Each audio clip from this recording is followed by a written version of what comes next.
Okay, the kids are put to bed. It's Monday night, 9:30, and it's the WPIAL Blitz Show podcast. I'm Bruce Badgley. There's my good buddy, Ian McMeans, and we've got a very special guest, Ian. We do. We are thrilled to have Southmoreland head coach Dustin Shoaf. Excuse me, sorry. Uh, wow, not starting the show off very well. My bad. All right. At any rate, Southmoreland head coach Dustin Shoaf, in his first year as a head coach, has the Scotties off to an 8-0 start and is also a former WPIAL leading rusher from his time at York. So, Coach Shoaf, congrats on the great start to the season, great start to your coaching career, and welcome to the show. Yeah, Bruce and Ian, thanks.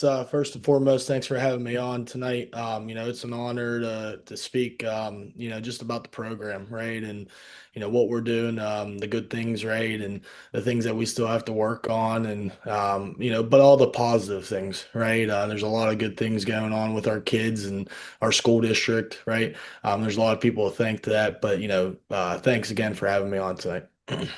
Yeah, so just to start, can you talk a little bit about the sort of journey you've been on since you took over the program earlier this year? In your first year as head coach, I'm sure it was, a lot to kind of take on all at once. And Southmoreland's been a program that we've been following, probably one of our favorite stories from around the WPIAL, just with the 40-year playoff drought that ended in 2019, and then, making the playoffs 5 times in the last 6 years and coming up just short a couple times of winning that first playoff game in school history. So a lot of great storylines kind of coming together here, and now you've got them off to the best start since like the 1960s, which is awesome.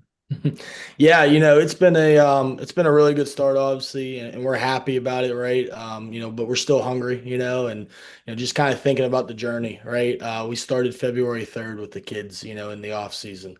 I got hired at the end of January, and we started right off the bat. And after I got my staff all solidified, we were ready to get after it, and it was a great journey, right? They didn't have a weight room program, so that's something that we brought, and the kids really loved it. Just working together in February, March, April, right, May of really competing, a lift-a-thon against another team, just understanding what it takes to build the chemistry, right? What it takes to build the culture that we wanted to bring. And our culture, right, is huge. That's what we kind of pride ourselves on. And I think that's what we pride of, our start, right? Our successful start so far. And our kids have done a really good job of buying in. We've had our ups, we had our downs, right? Our highs and lows, and that's part of the game, right? And we go through summer, right? A great opportunity to kind of go to different, universities and, go to some 7-on-7s and big man's challenges. And that was good for our kids to see, some of the good talent that we, faced. And we get into camp, had a very successful camp. Was proud, to how our kids responded with 2-a-days and, just competing, right? And then, where we're at now, right? And we're thankful and we're blessed and we're happy, but we're not satisfied. And so we're excited to keep going. It's very interesting too. I mean, everybody can see that you're, a pretty young coach, and a lot of the coaches that we speak to on the show have, I mean, they've been in the game, so to speak, for several years. For yourself, as a being a young coach, was it difficult in putting together a staff, or was there a group of guys that you've been talking to say, hey, when I'm a head coach, we're all going to get together and we're going to make something special? How did that process go for you? Yeah, it's something that, I've always had in the back of my mind I always wanted to do, and ever since I got done playing college football and now, coaching, right? There's a lot of people to thank to how to, help me right through this process. And, the first one is my mentor, who's Tommy Pallone, the head football coach at Jeanette, who I got to work for last year, a guy that's been by my side and support. And somebody that's always said, surround yourself with great people, right? And if you want to be successful, you got to have good, people, character people around you. And I'm very thankful for him and what he's done, along this journey. But, putting a staff together, I had a couple guys in mind. I was really fortunate. My offense coordinator is my running back coach from when I played in college. Wow. he moved down to Western PA from Erie, Pennsylvania, and yeah, he's calling a phenomenal offense and doing a lot of great things for our kids. Our defensive coordinator is Rich Colsar, excuse me, who's the former head coach at Laurel Highlands. Wow. And that was just kind of a we got talking one day, and stuff happened, right? And very fortunate to be able to get him, right? Very fortunate to be able to get him. Our defense is playing lights out, and that goes to credit to what he brings to the table. We share a lot of philosophies when it comes to that side of the ball, and they're aggressive. We get 11 hats to the ball, and that's just kind of what our culture and our programs build off of, right? And then the other coaches I have on staff, a couple former coaches of mine, my old head coach, Scott Wood, who's, the head coach at York, and then AJ Blasco, right? Very happy to have him. And he was our special teams coordinator when I was playing. And then Frank Musino, who coached under Matt Humbert, was very fortunate to bring him, on Wow. staff as our offensive line coach. Joe Perger, who's our receivers coach, who's a guy that's a York alumni, that we got connected and we started talking, and we found a lot of the same core values. And then Max Malice, our defensive line coach, he's a kid I played with. He's a year younger than me, and he brings a lot of traits to the table. He's a dairy grad. So we've got a really good staff. Michael Thompson, our head middle school football coach, thankful for him, right?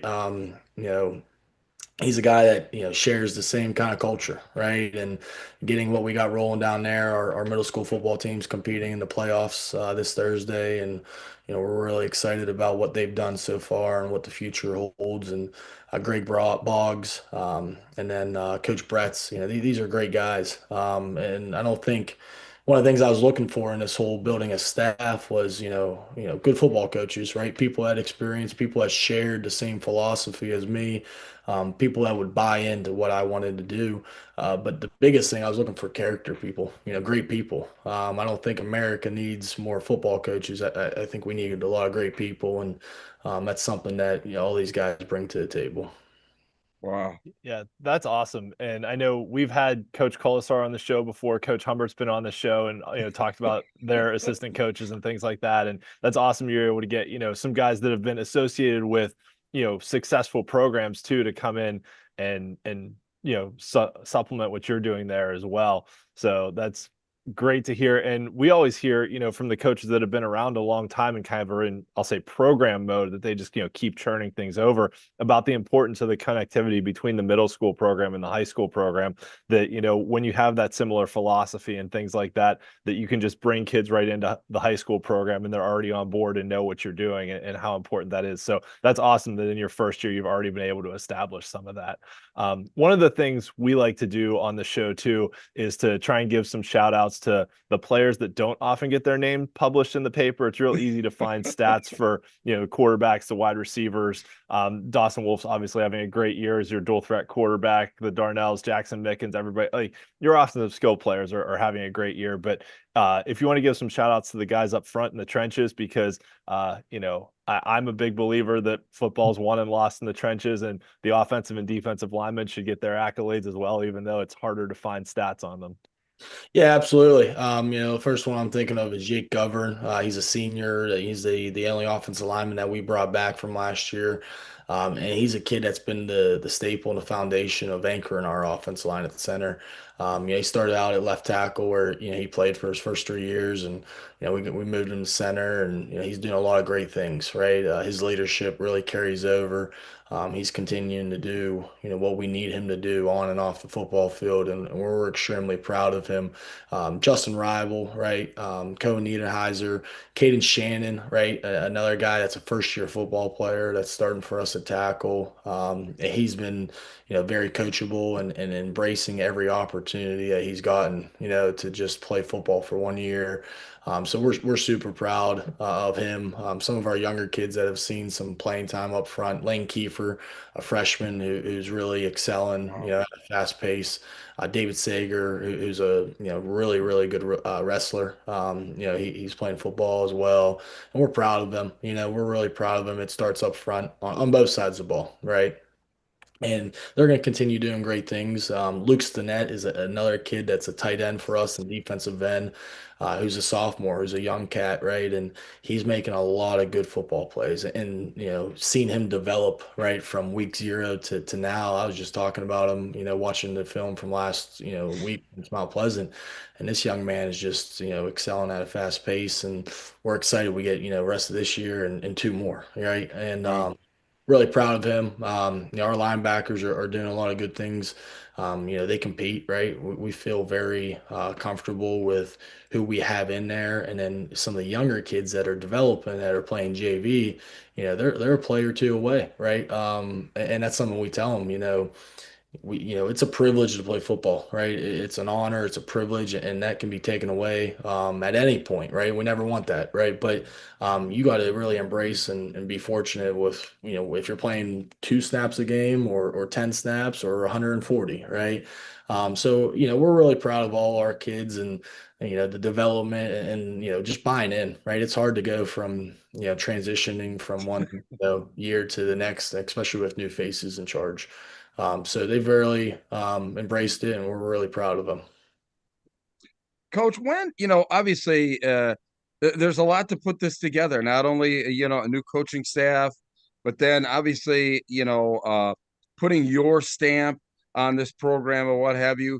When throughout the process, or maybe it hasn't yet, but when has there been that one moment that said, you know what, this is going to be special. Mhm. This is the way that I want it. And this is what's going to win games. I think week 3, we were playing at Blackhawk, and adversity hit, right? And we started off, against 3 opponents that, they were talented football teams, but we took care of business, right? And, we didn't really face too much adversity. And we went into traveled up to Beaver County, right, and played a very good Blackhawk team, a very physical Blackhawk team. And we hit adversity, right? It hit us right in the face, and we told our kids early on, like, adversity is a privilege, right? And this is the connecting the dots of, okay, we have a really good football team here. Our kids are buying in, right? They are understanding that, you know, it's hard to win football games. It's hard to go 1-0 each week, right? It's hard to go 1-0 on a Monday, Tuesday, Wednesday, Thursday, right? And preparing for Friday night. And they responded well. Went down 14 nothing, right? To a Blackhawk team, like I said, that could run the football, right? And our kids responded well. We went back, down and scored. I went for it on the 4th and 1. I gave the green light, and our OC called a heck of a football, play, and we got it right, and we scored, and got a turnover, blocked punt, right? We won the football game, and it wasn't pretty, right? And we understand every football game is going to have its challenge and have its ups and downs, and that game specifically really connected. Like, man, these kids understand what it's going to take, right? And every week's brought some kind of new challenge, and we're really thankful and fortunate for it. Good stuff. Ian, you got Yeah. a last question here for Coach? Yeah, so I actually had 2, but I'll keep it short. I'll respect your time. I was gonna first ask about, the matchup with Elizabeth Forward this week. Obviously, you're both unbeaten in conference play, and it's a team you're familiar with from your high school days as well. So, can you just talk a little bit without getting into too much detail, obviously, because we don't want to give them any advantages from scouting our podcast, but just about the challenge in front of you with Elizabeth Forward here this week. Yeah, we're super excited. Obviously the conference championship is up for grabs Friday night. And that's something we wanted to stress to our kids back in February, right? We came in with high expectations, and we knew we had a lot of good football players, right? And it was our job to put them in, position to win football games. And they're doing a great job with it. And we continue telling them it's great to play meaningful football. And right now we're playing meaningful football. I mean, what else can you ask for the conference on the line? And they're fired up. They're feeding off the energy. But Elizabeth Ford, they bring a lot of challenges, right? They got a quarterback that's talented. They got a defense that flies around. They got an offensive line that's physical. So, and they got some skilled, right? And these skilled, out wide, the receiver or tailback, they're good football players.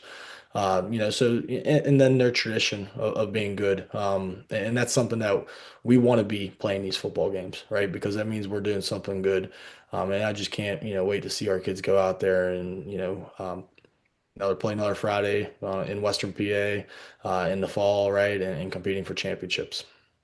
Nice. Well, best of luck this week. And I went down there for a game a couple years back, and the atmosphere in your stadium is just incredible. The way it's kind of, sits down in a bowl, and it's so loud with all the fans, and kind of reverberates against the hillside and everything. So hope you guys, are successful not only this week but the rest of the season. And best of luck moving forward with your last couple regular season games and in the playoffs, since you've locked up a playoff spot.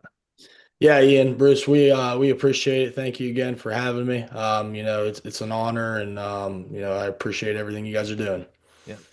All right, coach, just go ahead and exit out, and best of luck this week.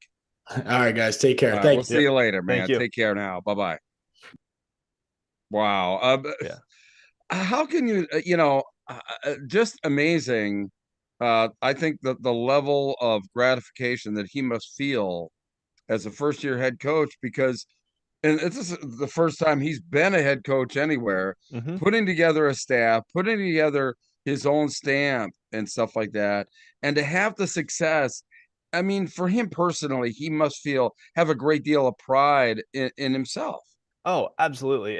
And you could tell too, that as the youngest head coach in the WPIAL, right? He came in here with a vision of how he wanted to shape the program, and he's some of the things he said about just bringing in good people to be around his players and help build up his program and build that culture, and the integration with the middle school program and everything else. Southmoreland has really, over the last decade, built themselves back up, and as a program, as a community, everything else, that, like we mentioned, the 40-year playoff drought that ended in 2019, and then a couple years back they had a head coaching change, and the guy who had been their offensive coordinator, who was going to be their head coach, had a heart attack over the summer and passed away before he could even be a head coach. So then they had to, like, this community's been through a lot in the last decade, and they've gotten to the point now where they're a consistent playoff contender, and brought in a young, very good, visionary head coach that's obviously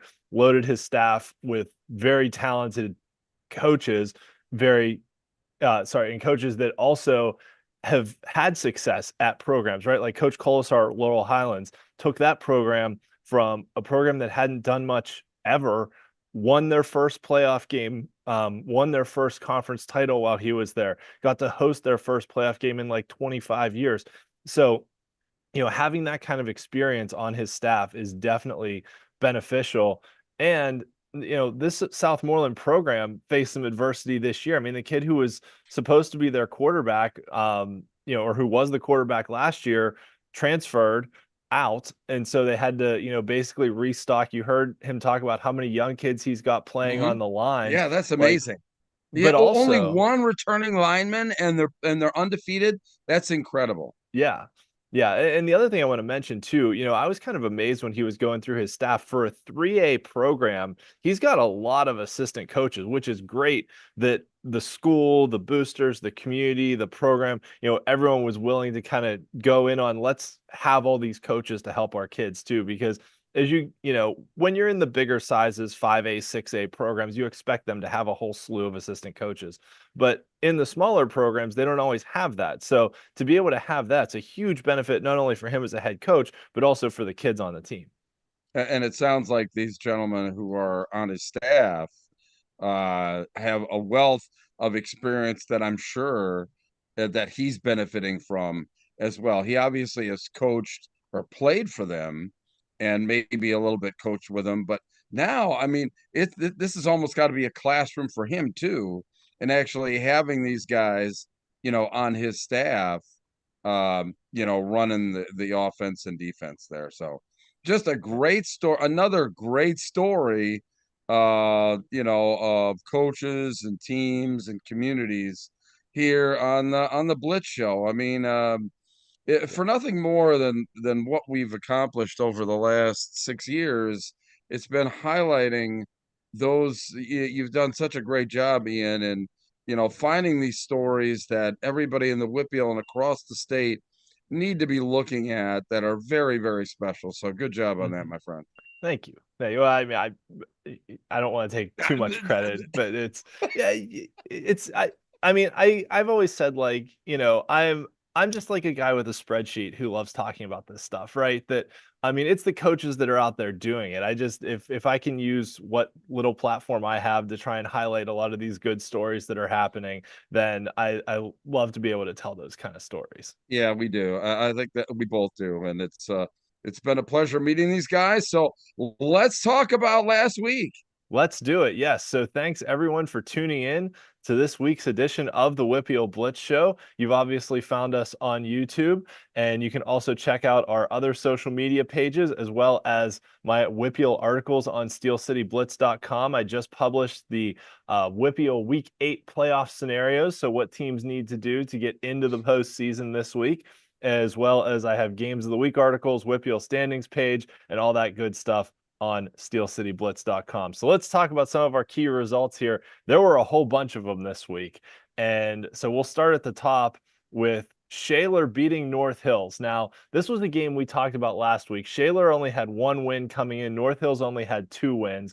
But the way their conference set up, the winner of that game was going to have an opportunity to make the playoffs. And Shaler, amazingly, coming in with just 1 win, tops North Hills 17-14, and now they've got a chance to go to the playoffs for the first time in quite a while. Like, I think it's been at least 5 years, maybe longer, since Shaler's been to the playoffs. So just a really great story there at Shaler, pulling off that win against North Hills, and we'll talk more about them later, that they've got an opportunity now to make the playoffs, which, as we talk about this on the show a lot, right? Teams have different definitions of success, right? These guys Sure. are in a conference with Pine Richland. Pine Richland's definition of success is not only winning a WPIAL title, but contending for a state title. For Yeah. Shaler, who hasn't made, none of the kids on the team have been to the playoffs, right? Them just getting to the playoffs would be a Or a huge winning success. record. I mean, there are so many, as you point out, so many teams have different attainable goals, and I'm sure that coaching staffs sit around in the offseason and say, man, if we could just make the postseason, to start that ball rolling down the hill, because sometimes when you start you just get the thing rolling, and it will, definitely take on a life of its own. Yeah. Yeah. And Shaler hasn't been to the playoffs since 2019. So that's a 5-year playoff drought that they have a chance to end this year, which is pretty cool. Trinity with a big win over Chartiers Valley in the game that was for the top spot in the 4A Big Six conference. And we talked about it last week that, in a conference with Thomas Jefferson and Bell Vernon, you've got a Trinity Char Valley game for the top spot in the conference in week 7, and Trinity emerged victorious there. Another defensive touchdown in the second half for Trinity to put that one away. Fort Cherry all over Bishop Canevin. I actually went to this game and got to see Matt Seg in person, and he was incredible. But really, the whole atmosphere at Fort Cherry was awesome. Sat behind the grandparents of one of their running backs and started talking with them, and just like the nicest people. We felt so welcomed there that, like, I brought a couple of my kids with me. Everyone was talking to us, and just a great atmosphere there at Fort Cherry. They did a field renovation this year. We've had their coach Tanner Gary on the show a few times, and just really, really cool overall environment there. And they just handed it to Bishop Canevin. And then the other biggest win of the week, which this one you might be surprised to even see on the list, but Stowe Rocks hadn't won a game in like 2 or 3 years. Yeah, no, absolutely. I recognize that right away. Yep. Basically take him off the winless streak page. Yep, exactly. And we'll talk about them on the winless streak page. But for a team that hadn't won a game in over 2 years, like, just winning a game is a huge victory. So Stowe Rock's also getting one of our biggest wins of the week. The game of the week between North Catholic and Beaver, it was just back and forth all night. And North Catholic prevailed in overtime with the win over Beaver. So North Catholic snapping a 2-game losing streak there and putting themselves in pretty solid position to make the playoffs in 3A. Beaver still should be right in the mix as well, probably for a wild card. We'll talk about those a little bit later. our upsets of the week, I mean, these were some surprising results too, right? Newcastle had just beaten Aliquippa and Montour, and then went Yeah. out and lost to West Allegheny 24-14. West Allegheny's running back And we Brody had Cornell. nothing to do with that loss. Nothing. No, Nothing. no, we did not. We did not. But but yeah, West A now beating Newcastle kind of throws that whole Parkway Conference for a loop. In the Midwestern Conference, Mohawk, who was like, there's 8 teams in that conference. I think they were like 7th in the conference, beat Western Beaver, who was undefeated, like 40-20. Mohawk just handled them, which was shocking to me. That one, again, a huge upset, throwing that conference for a loop. And then in the 1A Tri-County South, the team I've kind of been talking about all year is Bentworth. They almost beat California earlier this year, and then they went out and just throttled Jefferson Morgan, who's the defending conference champions. So Bentworth putting themselves in the mix. Last year, Bentworth snuck into the playoffs. They won a 3-way tie for 3rd place, got into the playoffs for the first time since I think 2014. It had been at least 10 years since they'd made the postseason. But now with a win over Jefferson Morgan, if Jefferson Morgan beats California in a couple weeks, they'll wind up in a 3-way tie for the conference title. So Bentworth Wow. still in the mix for sharing a conference title there. Some other noteworthy results: Upper St. Clair could not be stopped by Bethel Park. They just ran all over them. McKeesport all over Mars as well. Southmoreland with that win over their rivals Mount Pleasant to set up a showdown with Elizabeth Forward for the conference title. And then in a battle of teams that were unbeaten in the 1A Big 7 conference, Southside's running game just completely controlled the game against Neshannock. And that's also noteworthy for something we'll talk about in a minute here. But our Okay. WPIAL Blitz Show player of the week is Matt Seg, the quarterback from Fort Cherry. He actually did not attempt to pass at all this week because their running game was so good. Ran for 285 yards and 3 touchdowns, had a punt return touchdown and a pick 6. And on his first run of the game, which was a 70-yard touchdown run, he broke the WPIAL all-time offensive yardage record that Stowe Rocks' Lenny Williams had held. So Oh that's my offensive gosh. yardage of combined passing and rushing. But Matt Seg has done it all this year. And we talked earlier in the year about how Fort Cherry was kind of limiting his touches a little bit, kind of like Bell Vernon did with Quentin Martin a few years ago to try and save him for the postseason a little bit. But now that these games have started to matter, I mean, this game against Bishop Canavan was basically for the conference title. Matt Seg is still Matt Seg and is still really darn good. Yeah. He's been incredible. The whole thing about excellence over time is got his picture next to it. I mean, he started from day one and he's just continued on. Yeah, yeah, and I'm really happy that I was able to go see him play in person, because he's just as good as advertised. I mean, the kid was incredible.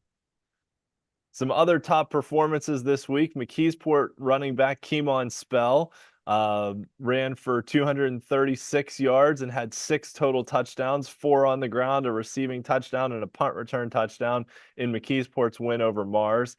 Tyler Eber, running back from Thomas Jefferson, also had a 6-touchdown performance, all 6 on the ground, running for 279 yards in their win over Ringgold. Derek Diamond from Fraser, a team we really haven't talked about because they've kind of No. been at the bottom of the 1A Eastern Conference for a while. But Fraser got a big win this week. Derek Diamond putting up 284 yards and 5 touchdowns. And Fraser's put themselves in position to potentially make the playoffs, which is another really cool story that we'll talk about a little bit later. And then another one to mention, Tevin Owen Kratzenberg from Highlands, 300 plus rushing yards, 4 touchdowns, and it was his second straight 4-touchdown game. Last week in their overtime win over Freeport, he also scored all 4 of their touchdowns. So Wow. congratulations to our top performers from week 7.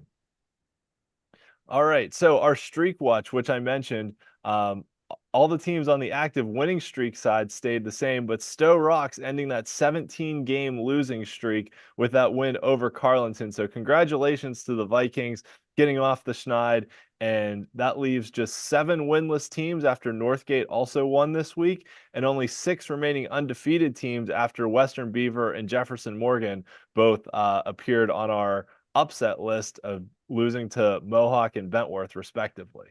Yeah, wow. On the conference game side, Neshannock was second with a 20-game conference winning streak that I mentioned we would talk about them again later. So that loss to Southside was their first conference loss in quite a few years. I think it dates back to when they were in 2A before they even moved down to 1A. So Neshannock suffering their first conference loss in 21 games. Fort Cherry continuing on with that win over Bishop Canavan, winning their 22nd straight conference game, and Clairton right behind them as well. And despite everything, the kind of, I don't know, the kind of the negative connotations that we had about McKeesport, they've still got a 13-game conference win streak. I mean, pretty impressive. Yeah, well, and I think McKeesport stumbled a little bit earlier this year when Keybon Spell was hurt, but now that he's back, he returned at the start of conference play, and they've been able to just kind of, run through the competition, literally. All right, so let's talk about the playoffs. So in 6A, playoffs, it's time to talk playoffs. There's only 2 regular season games left. Yeah, are you kidding me? It's hard to believe this season's flown by. Yes. So in 6A, the top 4 teams make the playoffs. In 4A, we'll jump down for a quick second to 4A. Only the top 2 make the playoffs, plus 2 wild cards. So that's one to keep an eye on, because that is the smallest playoff field other than 6A. And then in the other 4 classifications, 5A, 3A, 2A, and 1A, we've got the top 3 from each conference automatically qualifying for the playoffs, and then wild cards being selected by the WPIAL selection committee. So we'll talk about these in depth here as we roll through. So just as a quick reminder, the standings are determined by conference record first, followed by head-to-head results if 2 teams are tied. If there's a 3 or 4 or 5-way tie, Gardner points come into play, which is a strength of victory metric. So you get 10 Gardner points for each conference win of the teams you defeated. And then the WPIAL tiebreaker points is a margin of victory metric, which is up to plus 10 or minus 10. Only conference games count towards those, but it's basically, margin of victory up to plus or minus 10. All right. So in 6A, we'll start there. Central Catholic and North Allegheny have both clinched playoff spots. Central Catholic beat Norwin last week. And a big game this week in the middle there between Norwin and Cannon Mac, because the top 4 teams will make the playoffs here. So Norwin hasn't been to the playoffs since 2017. So they've got a chance to get to the postseason here with a win over Cannon Mac for the first time in like 8 years, which would be great for their program. I know we had one of their players on. I mean, I know that, we're hyping that or whatever like that. Do you really believe that Norwin and Cannon Mac, aren't going to be 3-4, between the 2? Well, so here's what I'll say though, is like Cannon Mac lost to Hempfield. So if Hempfield beats Mount Lebanon, like weird things could happen here, right? With head-to-heads and tiebreakers. Like as things sit right now, yes, Cannon Mac's got a win over Mount Lebanon. Norwin has wins over Seneca Valley and Hempfield, but Norwin still has to play Mount Lebanon too. So like if Norwin loses out, they might not make the playoffs. Which seems weird to think about, but just with head-to-heads and tiebreakers and things like that. And like we said, with different definitions of success, right? Like Norwin hasn't been to the playoffs since 2017. So just getting there would be a huge accomplishment. But here's great. The level of excitement for this week's game at Norwin has just got to be fabulous. In essence, it's a playoff game for them starting this week, right? Yeah. Oh yeah, absolutely.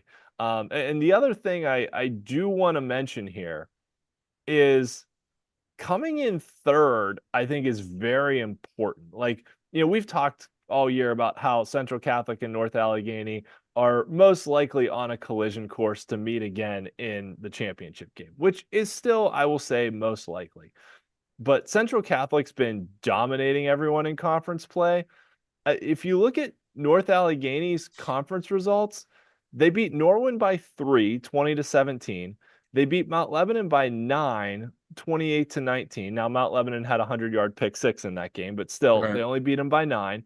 And they beat Cannon McMillan by 8, 21-13. So North Allegheny's had some close games Close over the games. last 4 weeks in Yeah. conference play. And really, that Norwin game, like Norwin was winning for most of that game, and North Allegheny pulled it out at the end. So I, I've got to say, like, yes, there's the extreme strong probability is that Central Catholic and North Allegheny meet once again for the 4th year in a row in the championship game. But for these other teams, right? You asked about where's the drama in 6A last week, right? And part of it is who's going to make the playoffs. But I think for whoever the number 3 seed is, whether it's Norwin, whether it's Cannon Mac, they're gonna kind of look at some of NA's recent results and be like, this isn't quite the invincible North Allegheny team that they've been in past years. They've been in some close games, and yes, they've won them, but they've had some close games. And in the playoffs, once it gets to be early November, you never know. You get a bad weather game, you get some wind, some rain, something like that. Like Yeah. you Weather is never the know great what could happen. equalizer. Right, exactly. So I feel like that's one where getting the number 3 seed is tremendously important, which means this game between Norwin and Cannon Mac really has a lot of weight, because the winner will probably, it would be very hard for the winner not to be the number 3 seed. There would have to be some really Right. weird Exactly. tiebreakers and stuff. As you might say, almost a statistical improbability. Yes, yes. All right, on to 5A, where there's 3 conferences with 6 teams in 2 of them and 7 teams in one. So no clinchings yet. Where in the Allegheny 6, where the top 3 are automatic qualifiers. Most likely, I would say the top 5 here are all going to make it, just because last year 2 of these teams got wild cards, and I've got to think with Bethel and South Fayette sitting at 5 and 3 along with Moon. Whoever winds up 4th and 5th in this conference is most likely getting a wild card. But the real battle here, I think, is for seeding, because Pine Yeah. Richland, being the defending 5A champions, probably has the inside track on getting the number 1 seed. I think Peters Township probably has the inside track on the number 2 seed. But then, where does Upper St. Clair, Moon, Bethel, South Fayette potentially line up as far as seeding goes?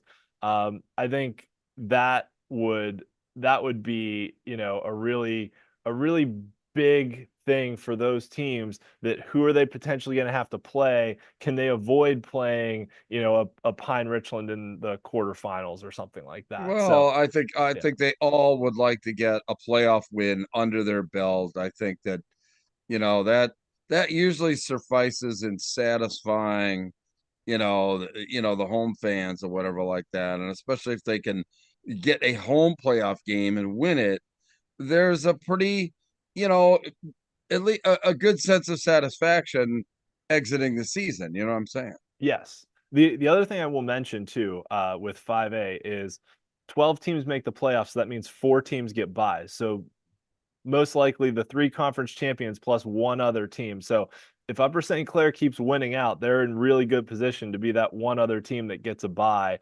and gets that first week of the playoffs off. So Yeah. that bye is another big thing in Mhm. consideration here. Sure. In the Big East Conference, Woodland Hills has locked up a playoff spot. Penn Trafford can lock one up this week with a win over Armstrong. And the rest of this conference is just total chaos, right? Armstrong beat Kiski by, or sorry, other way. Kiski beat Armstrong by 2 points this week. Kiski had a very narrow win, or very narrow loss, sorry, to Gateway earlier this year. Armstrong narrowly beat Gateway. So there's still a lot to be decided Hmm. for who that third guaranteed playoff team is, between Kiski, Armstrong, and Gateway.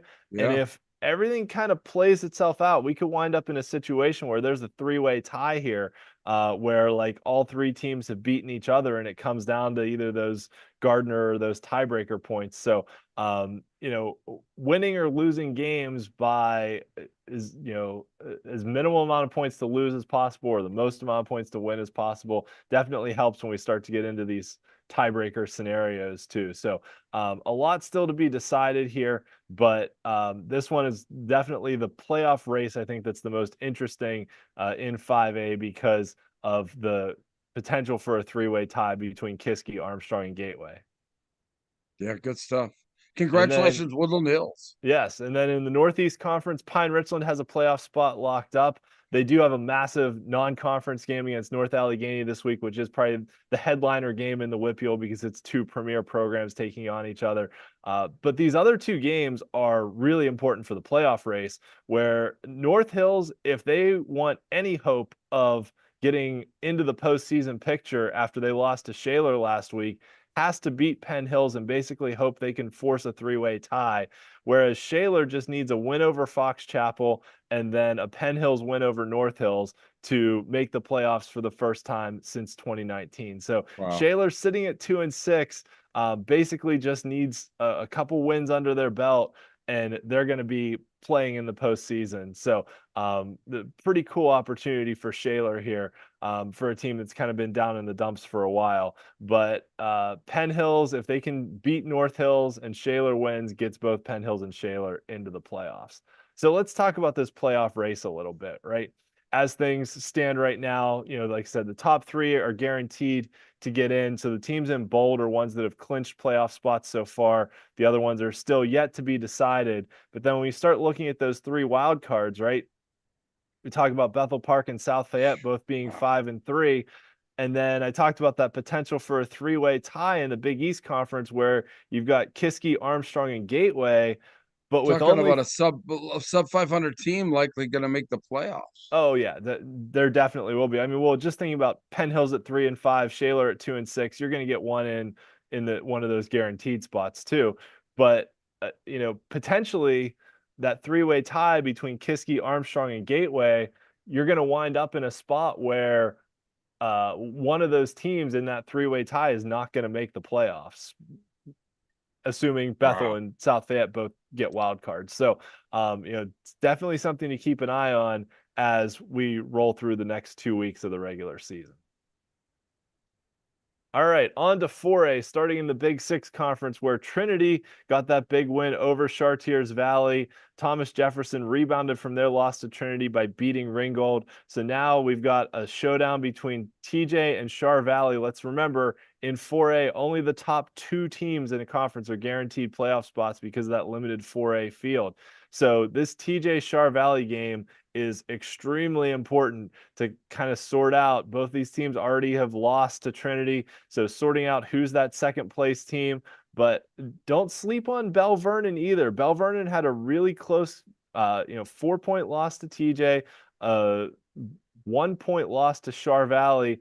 And there is a scenario out there where, depending on how things play out, like Bell Vernon could work their way into a tie. So, Bell Vernon's kind of had a down season. They have to win this week against Ringgold. They, got back on the right side against Laurel Highlands. But how the rest of this plays out, I think, is going to be very interesting. Trinity, though, can clinch the conference title this week with a win over Laurel Highlands. So that's another pretty cool story for the Hillers.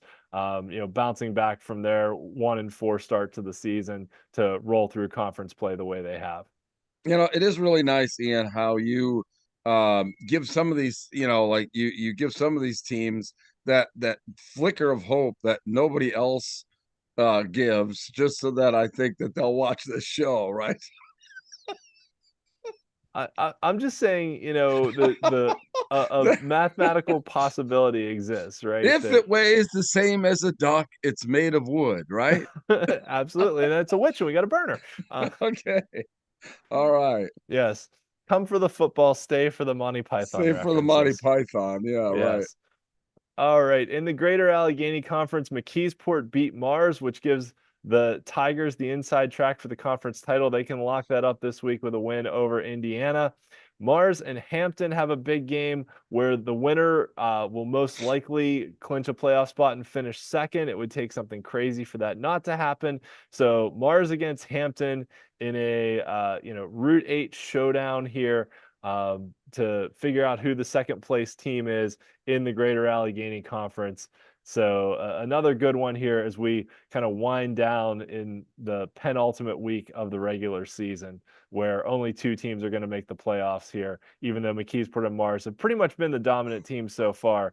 The way things have played out now, Hampton's got a shot this week against Mars to play their way in, but I still like Mars in that game if I had to pick. Yeah, I do too. And then in the Parkway Conference, this one got crazy with West Allegheny beating Newcastle. Now we've got 4 teams tied at 2-1 in conference play. Montour plays Aliquippa this week. Montour plays West Allegheny next week. So Montour probably has the hardest schedule going out of anyone. But this Montour Aliquippa game is huge for just starting to sort things out as far as the playoff race goes, where only 2 teams are guaranteed to get in. This is kind of nuts to consider that like West Allegheny could beat Newcastle, and then if they lose another game or 2, could potentially not make the playoffs. But that's just how things are set up here. And in 4A with a very limited playoff field, there's going to be some good teams that miss out on the postseason. Yeah, clearly. Yep. So let's talk about those playoff races. Obviously, no one has clinched a playoff spot yet. Trinity and TJ are currently the top 2 teams in the Big Six. McKeesport and Mars in the Greater Allegheny, and Newcastle and Aliquippa in the Parkway. But just looking at these teams vying for those 2 wildcard spots, you've got Chartiers Valley sitting at 6-2 overall, Montour at 5-3, Hampton, who's got that game against Mars, Ringgold, West Allegheny, Bell Vernon a little bit behind the 8 ball because of how hard their non-conference schedule was, but still a lot of teams in contention for those 8 playoff spots in a very limited 4A field. Yeah, absolutely. In 3A, Highlands has clinched a playoff spot. Amani Christian can do so this week with a win over Burrell. Freeport also very much still in the mix here, even though they lost that overtime game to Highlands last week. Freeport plays Amani Christian next week, which will be a game for the conference title, assuming everything else plays out as it should. Highlands could be in for a 3-way tie there potentially, but this is pretty much cruising towards the Freeport Amani Christian game next week, even though Freeport had that little setback against Highlands. Burrell could be in contention for a wild card. We'll talk about them in a couple minutes. Yeah, that'd be great for them. Yeah. In the Interstate Conference, as we talked about earlier with our interview with Coach Shoaf, Southmoreland and Elizabeth Forward are the 2 powerhouse teams here. They meet this week with the conference title on the line. Mount Pleasant and Derry in the middle of the conference this week in another big game that probably decides who that 3rd guaranteed playoff spot goes to, considering that Mount Pleasant has wins over York and Greensburg-Salem. Derry, with that win over Greensburg-Salem last week, put themselves in position here to contend for a playoff spot in a game against Mount Pleasant. So, still some things to be decided here. Mount Pleasant plays Elizabeth Forward next week after the showdown with Southmoreland this week. So, still a little bit to sort out here, but I really think that the top 3 probably are the top 3. But Derry still in the mix here. Yeah, still in the mix. Yep. And then in the Western Hills Conference, the best conference in 3A, not just in the WPIAL, but probably in the state, Avonworth, Central Valley, North Catholic, Beaver, and Hopewell. Avonworth running away with it as the defending champions. Big game against North Catholic this week. But in the middle of the pack here, right, there's some really tight teams. Like Central Valley handled North Catholic in the first half. North came back in the second half a little bit.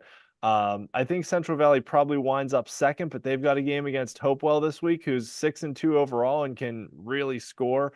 So that should be a good matchup as well in the Beaver Valley. But Beaver beat Hopewell by 1 point in overtime because Hopewell went for 2 and didn't make it. North Catholic beat Beaver in overtime this past week. North Catholic has to play Hopewell next week. So these 3 teams in the middle of the pack are all very tight together. And I do think that this conference is probably going to get 5 teams into the playoffs. So wow, thinking about the playoff race, right? The top 3 are automatically going to make it. So Amani, Highlands, Freeport pretty well set in the Allegheny 7. In the Interstate, Southmoreland's already clinched a spot. Elizabeth Forward can do so this week. Mount Pleasant probably will be in. They can clinch a playoff spot with a win over Derry as well. And then the Western Hills, Avonworth and Central Valley are definitely going to get in.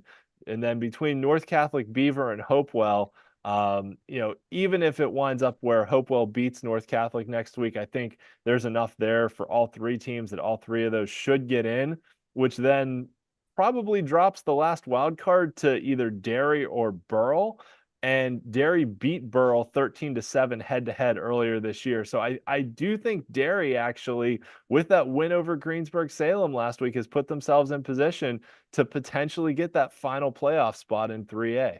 Wow, that'd be quite the accomplishment there. It would be, especially considering they went winless just a couple years ago. Yeah.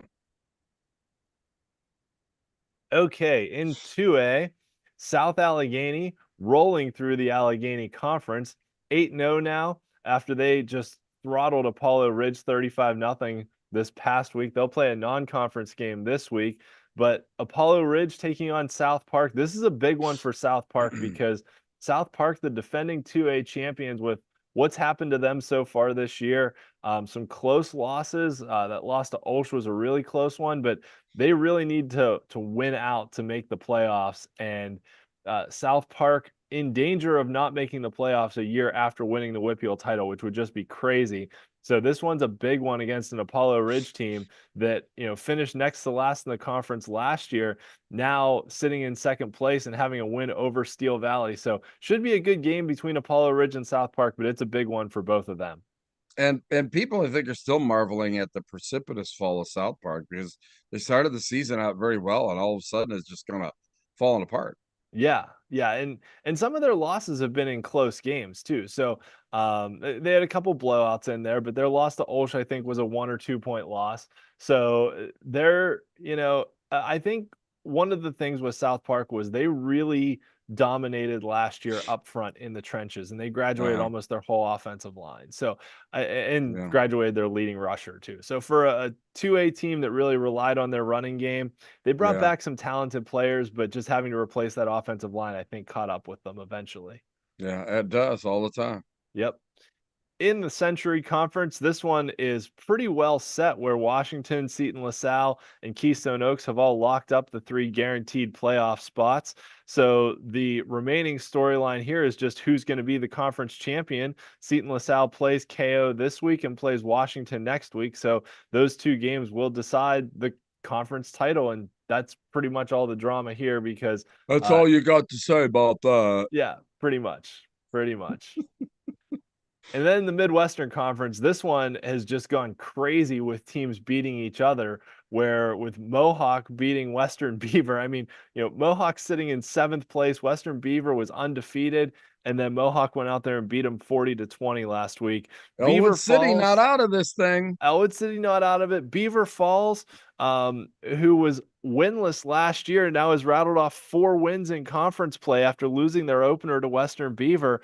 So the Tigers right back in it as well, winning the jug matchup with their rivals New Brighton. Elwood City winning their rivalry game against Riverside in the Riv L Cup game. So Elwood City, Beaver Falls right in the mix, and every game here is big now this week with New Brighton against Western Beaver, and like New Brighton beat Elwood City a couple weeks ago, and Beaver Falls taking on Riverside in the middle of the pack. Like there's 3 guaranteed playoff spots, but a lot of these other teams could be in consideration for the wild card, especially considering, you look over at the Century Conference and you've got 3 teams at 1-7, 1 team at 3-5. Like there's not a lot of meat on the bone here for a wild card team to come out of the bottom of the Century Conference. So looking over here at the Midwestern Conference, you're like, okay, we've got some 500 teams. We've got a 5-3 New Brighton team that has a win over Elwood City. So, there's some potential for a lot of wild cards to be chosen out of this Midwestern Conference. Yeah. So looking overall at the playoff race in 2A, and there are 4 wild cards to be handed out, but South Allegheny, Apollo Ridge, Steel Valley, and the Allegheny Conference all sitting pretty right now. The 3 teams in the Century have locked up their spots. The top 3 in the Midwestern, not totally decided yet, but those 3 do have the inside track. And then for the wild cards, you got all those Midwestern Conference teams: Riverside, Freedom, New Brighton, Mohawk, along with Olsh and South Park. I threw Waynesburg on the list just to get someone from the Century Conference in there. Waynesburg has a relatively easy schedule going out. They could probably get to 4-5 overall. But it's going to be a tough decision, I think, for the WPIAL selection committee to try and decide, which of these teams are deserving of the 4 wildcard spots and which ones aren't, just because of how that Midwestern Conference has just beaten up on each other so much. Yeah, no, you're right. I mean, as you said, if no trend develops, they're going to have a real hard time. Let's just say determining a playoff scenario and not be challenged on it. Yep.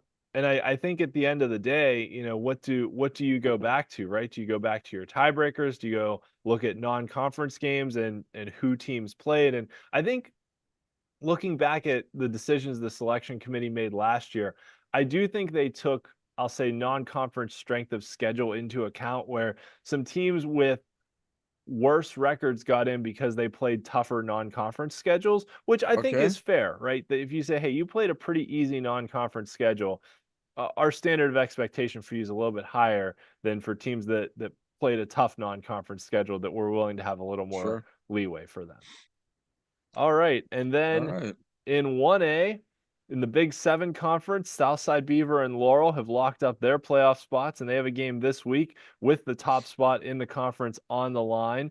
Neshannock, after losing to Southside, a little bit of a step back, but they'll have a shot against Laurel next week as well to put themselves back into the mix. But really here, I mean, it's those top 3 teams. Southside, Laurel, Neshannock are going to be the top 3.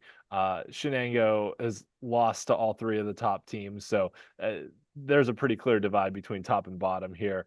Shenango really the only one that could be in wild card consideration, but there's some other Oh, good my, teams that okay. I think just 3 teams are getting in from here. Sure looks that way. In the Black Hills Conference, Fort Cherry locked up the conference title with their win over Bishop Canavan, and they're riding that long, not only win streak over WPIAL opponents, where they haven't lost to a WPIAL opponent in the last 3 seasons, but that long conference winning streak as well, where they have the longest conference winning streak of any team in the WPIAL.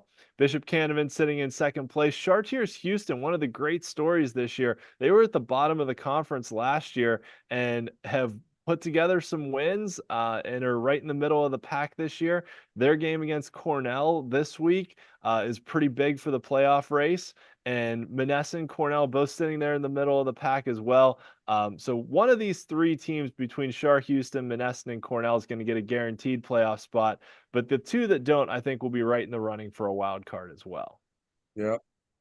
All right. In the Eastern Conference, Clairton has clinched a playoff spot, and Clairton, as incredible as it is, gave up 19 points to Amani Christian in that first game this year. Haven't given up a single point since, haven't given up a That's point in conference incredible. play, haven't given up a point, against 1A opponents. And even more incredible, I think, is that their defense has scored 4 touchdowns this year. So their defense has scored more points than they've given up, which is just an amazing statistic. So Clairton in the playoffs, probably looking at the number 2 seed with Fort Cherry as the number 1 seed. Leechburg has not clinched a playoff spot yet, but can do so this week with a win over Brentwood. Jeanette sitting there in 3rd place with a game against Springdale, who hasn't won a game in like 3 years. So Jeanette should be in good position to get that 3rd and final guaranteed playoff spot. But after that, Fraser, who hasn't made the playoffs in a while, sitting there at 2 and 3 with wins Yeah. over both Riverview and Brentwood. Brentwood beat Riverview. Riverview beat Greensburg Central Catholic. GCC beat Brentwood. So these other 4 teams have all been kind of mixing it up and beating each other. So it's going to be really interesting how this plays out, because these teams are all going to be in the mix for a couple wild card spots And as well. seating, So sure. How they going to be seated? Oh, yeah. my. Yeah, and really some potential for good storylines here. So just looking at some of these teams, right? Like Fraser hasn't made the playoffs since 2017.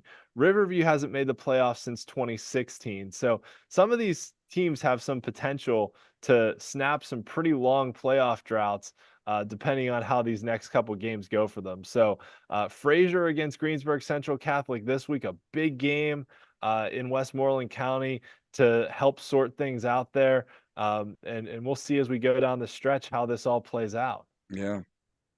Finally, in the Tri-County South, California sitting atop the conference, but Bentworth getting that huge win over Jefferson Morgan this past week to put themselves in second place in the conference. Now, Jefferson Morgan has a game next week against California. So, assuming California, Jefferson Morgan, and Bentworth all win this week, which they all should, if Jefferson Morgan wins next week, we could wind up with a three-way tie atop the Tri-County South, which would be pretty cool if it all wound up in a tie.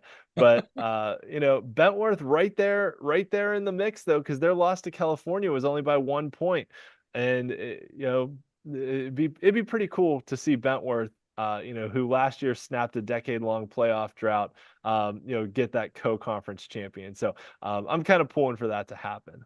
Good storyline. Yeah, good. All right, and then the 1A playoff race, which gets a little crazy because there's 4 wild card spots. For the most part, the Big Seven, the Tri-County South, even the Eastern Conference, the top 3 is pretty well set. The top 2 is pretty well set in the Black Hills. Chartiers Houston still has some games with Monessen and Cornell. They all kind of have to play each other here coming down the stretch. So one of those 3 will get a guaranteed spot.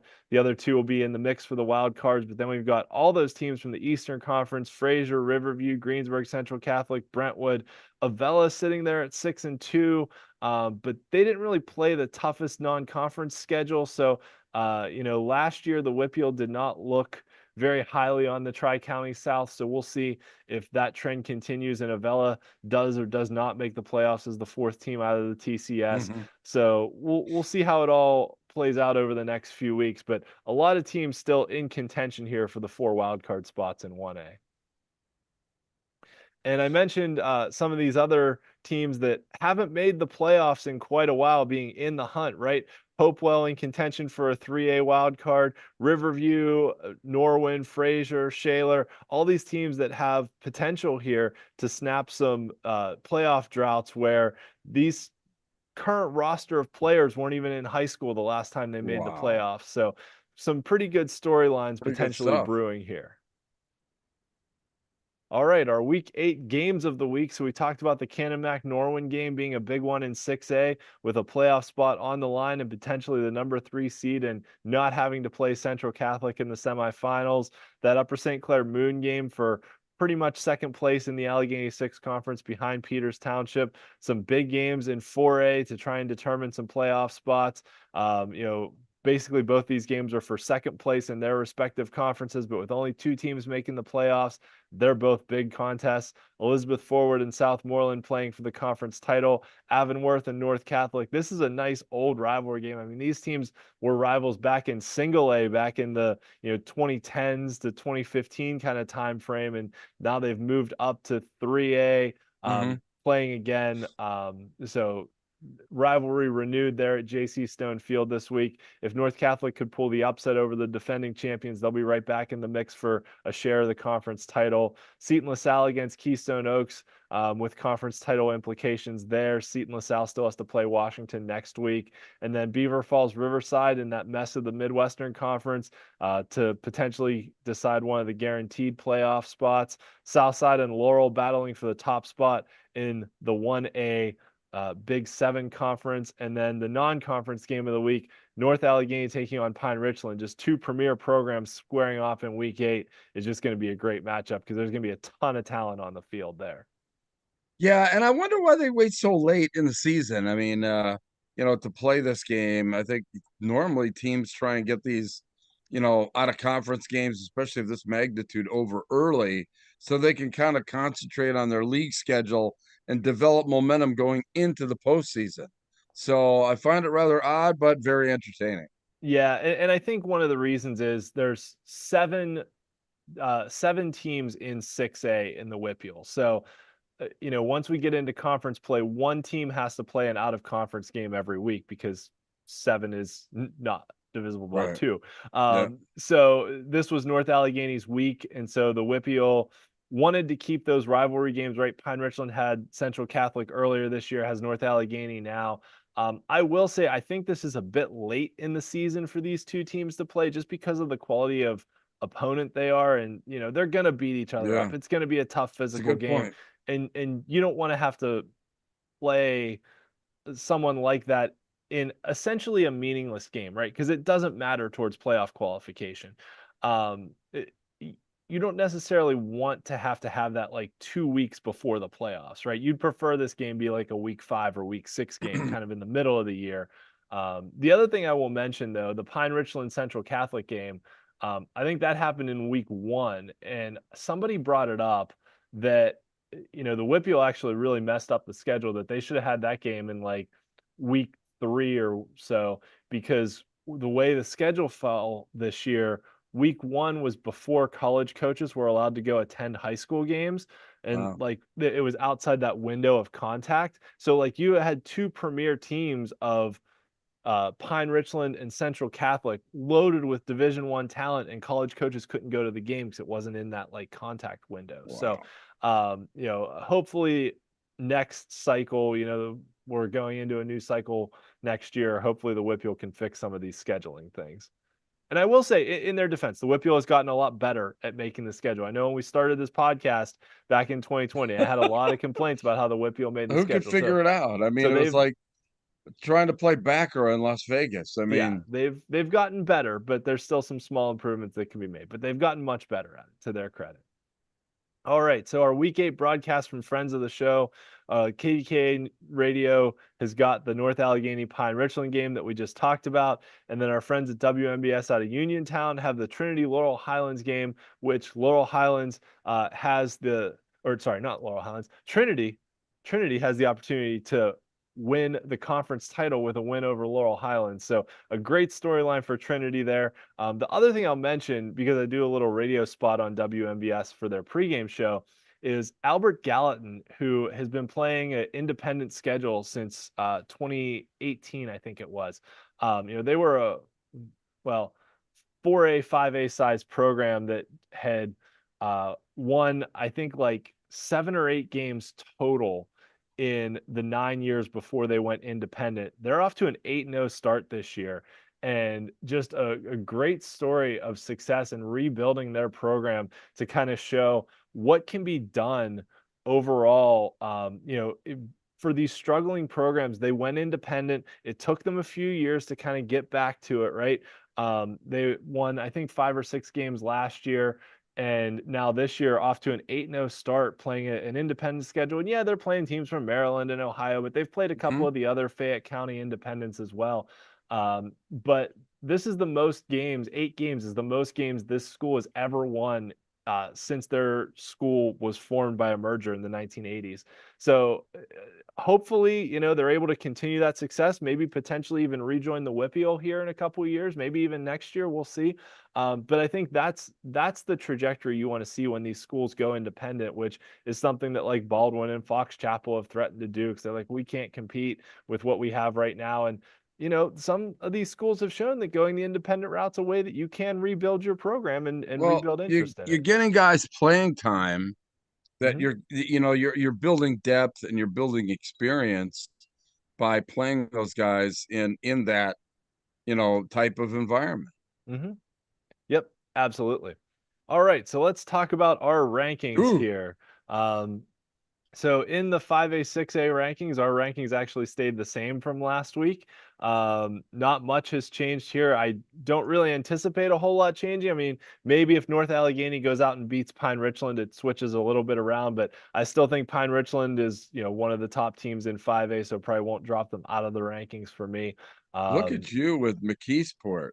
yeah, and I said this, the last couple weeks too, that McKeesport lost those games without Keemon Spell in the lineup, and he's back. So, I know he just said that he's, I think his quote was not 100% committed to Penn State anymore. So I won't call him a Penn State commit. I'll call him but yeah, he's the number 1 ranked running back in the country in the 2027 class. And when you have a kid with that much talent, I think, obviously having him on the field and in the lineup matters. So I'm ranking this as they are right now, that I think McKeesport is the top team in 4A, with Keemon Spell in the lineup. So I'm discounting their losses a little bit because he wasn't healthy for those games. And then in 1A, 2A, we had a little bit of a shakeup, as both Jefferson Morgan, who you had ranked, Western Beaver, who I had ranked, went down last week. So we both elevated Seton LaSalle up our rankings. And then I put Southside in. You kept Western Beaver in, even though they Yeah. lost. So that fifth spot in the 1A 2A rankings was really tough to decide. Yeah, it really is. It'll ultimately get decided on the field, Mm-hmm. but always nice, always fun doing our rankings. Yes, it is. And speaking of rankings, now we've got Badges news from the East. Ooh, Badgers news from the East. Let's start with the small schools there too. That's stayed, the 2A, 1A ranking has stayed pretty steady. Interesting news. Uh, number 5, Williams Valley, was actually trying to get rid of their coach. There was, believe it or not, I mean, he's kind of fending off some attempts to have him removed, even though I think that they've got one loss and what have you. So very interesting movings and shakings going on at Williams Valley that we'll keep everybody abreast of. But all of those teams, Schuylkill Haven continues to roll. They're a complete upheaval in the 4A, 3A rankings with Twin Valley waxing why I'm missing. Dropped them out of the ranking. Northwest Lehigh, who the defending 4A champs, Southern Lehigh, Shamokin undefeated, Susquehanna Township undefeated. But yeah, the seismic event was Twin Valley beating Wyomissing at home last Saturday. 6A, 5A, LaSalle back to number 1. Harrisburg dropped down a little bit. And Parkland rolling along undefeated. St. Joe Prep beat Roman Catholic by a point last week. So, Roman and St. Joe Prep in there too. But, it's all going to get shaken out here in the next couple of weeks as LaSalle will be playing St. Joe's Prep, I believe, on November 1st. So I think that will kind of shake things out on, 6A, 5A rankings there. And Harrisburg, I think they had a kind of a ho-hum performance in beating Cumberland Valley last week. So really interesting there in the news of the East. Thanks for my buddies at Game Day Men's Health, Lancaster, Exton, KOP, testosterone replacement therapy, all types of vitamin treatments and what have you. They're all over the state of Pennsylvania, but the ones that are supporting our program are the ones in Lancaster and Exton and King of Prussia. Cool. All right. So bridging the gap here from your rankings as you see them, my WPIAL or my statewide The power rankings rankings. formula. Yes, my WPIAL Blitz rankings. So as we've talked about before, the rankings like the District 11 teams in the bigger classifications, but overall, I gotta say, the formula I think is getting better each week in that like you're not seeing as much crazy movement. Like last week we saw some teams move, 7, 8 places. Now it's leveled off a little bit and, it's based on the results that happen on the field. And I think, one of the reasons I looked at some of these District 11, Easton, Nazareth, Parkland, I looked at their schedules, and I think one of the reasons why it likes them so much is they don't play a lot of non-conference or early season games against smaller classification opponents. So, and I think, Central Catholic, their only loss was against LaSalle. LaSalle played some teams. They played an out-of-state team. They played, they've played some teams from some smaller classifications too, which I think is partially why they're a little further down the rankings. I think objectively, I'd probably have LaSalle higher, but nevertheless, I do feel like we're starting to hone in on like, these pretty much are like the top 10 teams. Sure. So anything you want to mention? I know you talked about LaSalle and Harrisburg, but some other District 3 teams there in 6A was Central York, Wilson, and Manheim. Yeah, I mean, they've all kept rolling around. Central York is probably, the 6A team that, yeah, undefeated that's nobody's talking about. I mean, even here in District 3 land, everybody kind of feels that Harrisburg is just going to kind of roll through the postseason tournament. Well, Central York really is going to have something to say about that. I would think so. Um, Wilson doing a great job. Manheim Township, after losing so much, Coach Mark Evans just reloaded there, and those guys are playing really good football. But yeah, I think that it will come down to Harrisburg and Central York for District 3 supremacy in 6A. And in 5A, we've got 4 WPIAL teams in the top 8 of the state, which I think is pretty accurate, kind of reflective of how strong the WPIAL is at the top of 5A this year. That there's those 4 teams are all really, really good teams. Between Peters Township, Upper St. Clair, Pine, Richland, and Woodland Hills. Roman Catholic slipped down the rankings a little bit after losing to St. Joe's Prep, but still sitting there solidly in the middle. So overall, I think I feel pretty good about these, top ranked teams in 5A as well. Yeah, you should. But and again, nobody's talking about Springfield Delco having an outstanding season, 8-0, and they're just doing a terrific job. But Exeter Township went down to 6A, uh, uh, yeah, let's say 6A Hempfield District 3, not Hempfield District 7, Right. last week. That was really the surprise there. And Conestoga Valley just keeps on rolling. I mean, some undefeated teams that are quietly undefeated. And boy, those sometimes are the ones that you have to look out for the most. Was that a intentional or unintentional pun about Conestoga's rolling? Is that what I said? You said, yeah, you said Conestoga just keeps on rolling. And I was like, oh, yeah. Well, as it should, as they did across this nation. Yes. Yes. All right. In 4A, once again, the no WPIAL team showing up in the 4A rankings, but also I think that's fairly reflective of how the season has gone, where you've got teams like Trinity, McKeesport, who lost a few games in non-conference play, sitting atop their conferences. Newcastle just lost a game to West Allegheny.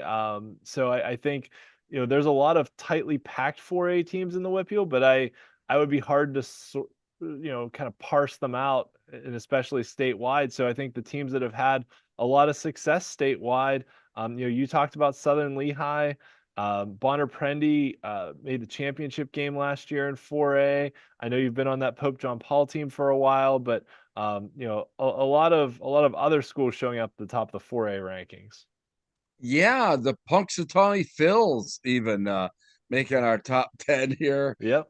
this year. But the interesting part is, I just was talking the team that really kind of showed its mettle last week isn't in the rankings, which is Twin Valley. They're not in the top 10 there. They're undefeated. And they just waxed why I'm missing as well. But I think 4A, those rankings encapsulate the fact that it's wide open in the state this year. 4A is completely wide open, really hard to gauge Bonner Prendy. I mean, they were handled pretty easily by LaSalle College, but that's 6A versus 4A. Um, yeah, I think that there's still a lot of questions on who really the main teams are going into the postseason, and I think that Twin Valley is one of those teams that are going to have to be reckoned with when we get to the postseason. Yep. So yeah, Twin Valley is just outside the top 10. So they're Yeah, they're okay. they're pretty close in my rankings here. Yeah, West York is a team. Actually, they were undefeated. They lost to New Oxford, an undefeated 5A team, for the Section 2 lead in the York Adams League, in District 3. And you probably heard those words come out of my mouth at the end, but had no idea what that meant. Kind of some District It's 3 gibberish. Yeah, I mean, I know District 3 set up in a different way, that it's more kind of county based than Well, right, county and league based, sure. yeah, yeah. And Um sections, yes. And sections of the one thing I'll mention about Twin Valley, I just looked at their schedule real quick to kind of see maybe, why they weren't as high as some of the other teams, that they've played a handful of teams that were 3A teams: Berks Catholic, Simon Gratz, couple others, I think. So that, playing teams from lower classifications doesn't help you yeah, it as doesn't much help you. as, yeah, it helps you, just not as much. Yeah, right. So, all right. And then in 3A, Avonworth staying atop the rankings. Northwestern Lehigh moving up to second. Those two teams met in the state championship game last year. And the WPIAL putting three other teams, four in total, on the top 10 list. But that showdown between Southmoreland and Elizabeth Forward this week is two teams that my formula thinks are in the top 10 in the state in 3A. So a huge game there. And then Amani Christian working their way up as well. And Berwick, who I know we've kind of given a shout out to a few times this year, also Yeah, showing up in the they rankings. keep on winning, Yep. I mean,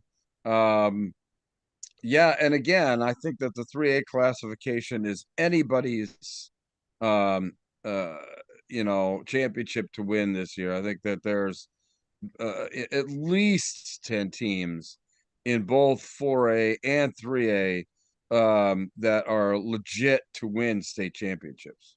Yeah, I think 4A is totally wide open, especially. I think 3A, um, I think this might sound weird to say, but I think in 3A, whoever wins the WPIAL is going to have a harder time winning the WPIAL title than they do getting to the state championship game. Ooh, wow, that's a bold statement. Well, I mean, basically the WPIAL winner goes to the semifinals. So I think what I'm saying is the WPIAL championship game is going to be a tougher opponent than whoever they play in the semifinals, Yeah, in the state well, I don't semis. know. It depends on, who they might be playing. You never know how this all flows. But so yeah, good stuff there. Yep. All right. And then on to 2A, where Southern Columbia, who's been the dominant force for pretty much ever in the state, back on top of the rankings this week. And then, a lot of District 4 teams here starting to show up in the 2A rankings, just South Allegheny being the only WPIAL team ranked in the top 10. Not familiar with Karn City at all. I touched on Williams Valley, where they're actually trying to remove the coach in the middle of the season, which is Yeah. a very intriguing development for a 7-1 team. But Southern Columbia, back on top there. Schuylkill Haven just racks up points. I mean, like a pinball machine. I mean, Mm-hmm. they are just amazing with the scoring. And yeah, I mean, and I think South Allegheny is the only other undefeated team on that list. So Yeah. And Karn City, kind of just north of Butler, so kind of just outside the WPIAL footprint a little bit. Um, so they're in District 9, but just kind of barely north of the WPIAL footprint, and I'll say a little bit east of the bottom of the District 10 footprint, because they're kind of north of Butler and east of Slippery Rock, if you but still south of I-80. So right next to East Brady, Pennsylvania, okay, where Jim Kelly where Jim Kelly went to school. Yeah, exactly. Yep. See, you Yep. thought you were going to get that by me. Yep. So that's kind of the rundown on where Karn City is located. And then in the 1A rankings, Bishop Guilfoyle, the defending champion, sneaking their way back up. Actually, the one noteworthy thing here was Westinghouse out of the Pittsburgh City League, who's been the dominant force in the City League for a while now, actually lost last week to a City League opponent. They Ooh. lost to, I think it was University Prep beat them, and beat them pretty handily, like 43-6. So, Westinghouse might not or wait, no, sorry, I'm looking at the wrong thing. Hold on, I got to go back to last. That was not the right game. Hold on, let me find it here. They Wrong did they did Westinghouse. lose to, oh, it was 20 to 14. Sorry, wrong score. I had the wrong thing. But yeah, so University Prep did beat them 20 to 14. Now University Prep's a much bigger school than Westinghouse. Westinghouse being a 1A school, but still, that was noteworthy because of how much Westinghouse had just dominated the City League of late. So definitely something to keep an eye on here, that Westinghouse path to the Pittsburgh City League Championship may not be quite as assured as many thought it was. Mm-hmm. Although Well, I think there's some weird thing with the City League too, where like I think uh, they're kind of part of some of those sub districts. So like two teams from the City League, has their own championship that they play, but the like multiple teams from the City League can still get into the state playoffs even if they don't win the City League championship. So it's a weird setup because there's only like 4 or 5 teams in the Pittsburgh City League. well, Lackawanna Trail fell out of the 1A rankings, but they didn't lose. So, But I think that was because Clairton moved up because of yeah, they beat Leechburg, who was a pretty good team. yeah. Okay. Yep. All right. Always All right. very interesting. Yes. I love the state power rankings. Yes. So, if you have enjoyed listening to me talk for a very long time tonight about high school football, you can check out the Steel City Blitz podcast, where I am joined by 3 other guys. We talk about the Steelers. It's on Thursday nights, 10 o'clock on YouTube if you want to watch us live, or check it out on any podcast platform, anywhere you want to at any time. Love it. So thanks everyone for tuning in to tonight's show. Thank you to Coach Dustin Shoaf from Southmoreland for joining us this evening. Youngest head coach in the WPIAL, former WPIAL leading rusher when he played at York. So love to see those stories of guys who played in the WPIAL coming back and coaching. Thanks for watching tonight, everyone. Follow us on social media. Check out steelcityblitz.com, where I've got that article breaking down all of the WPIAL playoff scenarios, as well as WPIAL standings page, and we'll have the WPIAL Games of the Week article going up later this week. And I'll have a recap of my visit to Fort Cherry that we'll Ooh, post as well. wow. That should be a lot of fun. Hey, a Yes. great job again, Ian, and Coach Shoaf. I tell you what, pleasure to get to know him, and obviously, could be an annual occurrence. His showing up here, on the podcast. But anyway, listen, that's week 8 in the books. We're going into week 9. Incredible, even thinking about that, but. We'll have the entire recap for you next Monday after the kids get to bed at 9:30. So for my buddy Ian McMeans, hey, I'm Bruce Badgley. Listen, thanks so much for joining us here on the WPIAL Blitz Show podcast. We'll see you next